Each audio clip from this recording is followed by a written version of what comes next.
Hi there, I'm Jen, this is Remembered Reads, and this is going to be a wrap-up of some of the recent fiction that I've read. And also I apologize, I lost my voice recently and I know I sound weird still, so sorry about that.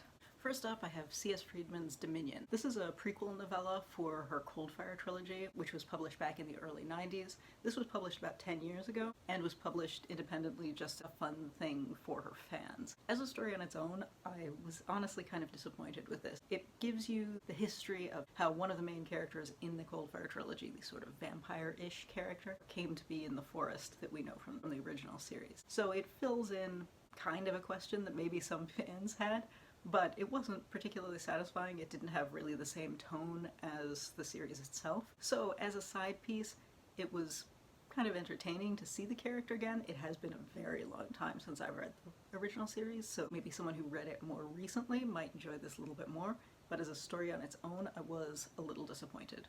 But if you want to see magicians battling it out with shapeshifters in the woods, maybe you'd be entertained by this. However, if you haven't read the original series, I would not call this a particularly good introduction to it. Next up, I read Nella Larsen's Passing. This is a book that I think a lot of people have read and have talked about. This is a classic of the Harlem Renaissance and involves a woman who runs into one of her old school friends.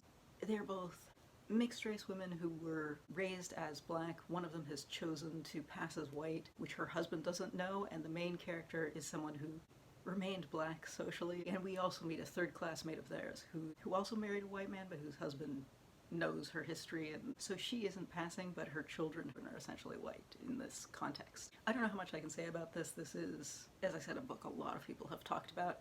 The ending for me is a bit cliche, but I wonder if 100 years ago, and I think this is more like 90 years ago that this was written, but maybe it would not have felt like as much of a cliche. It is hard to say, and without spoiling the ending for people who haven't read too much about it, I don't know how to talk about that necessarily. I will say that the kind of highlight of this for me was that it made me go and read about Nella Larsen's life, which is fascinating, which I thought was just as interesting as the novel, so that's a plus. And this is also in that Penguin Vitae line that the edition of Sister Outsider that I talked about a couple weeks ago was, which again, great editions. Next up, I read Ryūnosuke Akutagawa's The Life of a Stupid Man. This is a collection of one piece of autobiographical writing and one short story. The short story is one story told from the perspective of multiple people, including the ghost of the dead man that they're thinking about. So that was very entertaining and in line with, I think he's known as being one of the predominant Japanese modernist writers, at least that's been translated into English, and wrote Rashomon and whatnot. And yes, it was very compelling and stylistically interesting. The autobiographical piece is very random and very clearly modernist as well. There's no plot to it. It's kind of the random thoughts of the day as he goes through the day. So I very much enjoyed both of these pieces. As with all of these short collections, there's not a lot you can say because there isn't a lot to them, but I did think it was intriguing enough that I would be interested in reading more of these. And I did pick this up in January because Japan was one of the countries for the Invisible Cities project, so I thought I'll go through the Little Black Classics library and pick out all of the Japanese titles. Because I had been trying to read this collection in order, but I've kind of given up on that. Along the same lines, I also read Matsuo Bashō's Lips Too Chilled. This is a collection of haikus that were written in the late 1600s with a kind of Buddhist focus. I'm not a huge haiku person, personally, and they are presented without the original, and I feel like haikus in particular are difficult to translate. This is one of those things where I'm glad I read it, but I don't know how much I got out of it because I feel like I just don't like haikus. And I don't know how well these things translate. This was translated by Lucien Stryk, and that is not an insult to the translation itself, because I think this kind of very strictly regulated poetic style is the kind of thing that just doesn't translate well in general. So I don't know how much I got out of this, but it was I still appreciated having read it, I suppose. Next up, I have a book that is not really fiction, although it's sold as fiction, and that's Édouard Louis' Histoire de la violence, or History of Violence in English. This is autofiction that is essentially memoir. The only novel element is that instead of him telling us the story, He, as a character, is standing behind a door while his sister tells her husband what happened to him.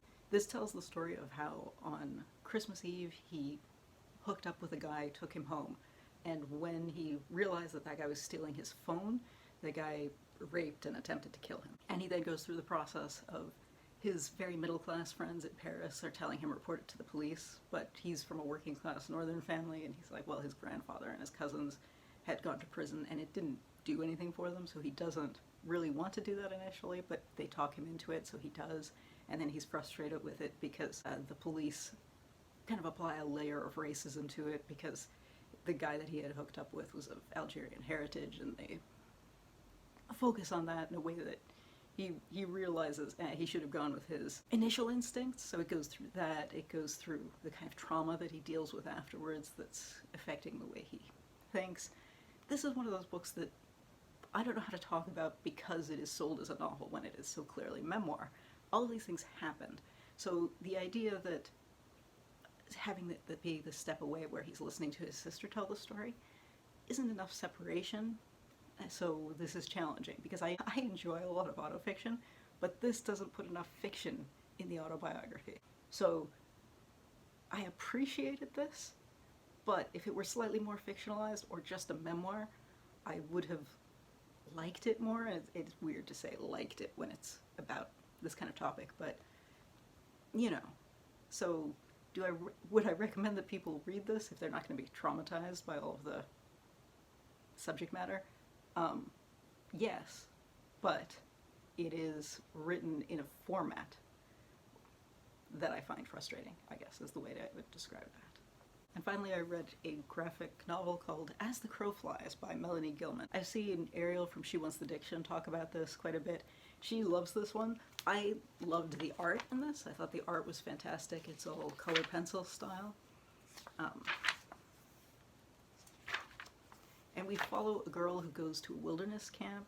It seems to be religious. I wasn't clear reading this if the girl had asked her parents to send her to this camp because she thinks she has a vision from God that she has to do that because she seems to be praying in that way. That was a little unclear to me because what's happening is it's very, I guess it's a woo-woo flavor of Christianity that's being pressed on them, and this girl befriends another girl and they have a shared awkwardness because the main character is the only one in the group who isn't white, and her friend there is trans and hasn't told the counselor, and they form a friendship based on feeling like outsiders in this group, but it seems like both of them asked their parents to go to this camp. I don't know, this kind of thing of sleepaway camps for really young teenagers is very, I don't know, it always strikes me as odd. I've read, what was it called?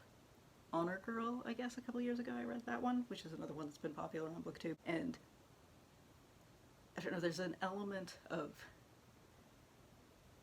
I don't know, American pioneer spirit always seems weird to me. And I think maybe if you relate to that kind of thing more, I think that makes these more interesting. But regardless of what I thought of the story, the art in this is fantastic. I just loved the art in this. But yeah, it ended abruptly, and I felt like I was missing something from the setup, but I don't know if that's implicit for people who share these kind of experiences more, which it may be. Alright, I think that's it for now. If you've read any of these, I'd love to hear what you thought. And yeah, that's it for now. Ciao.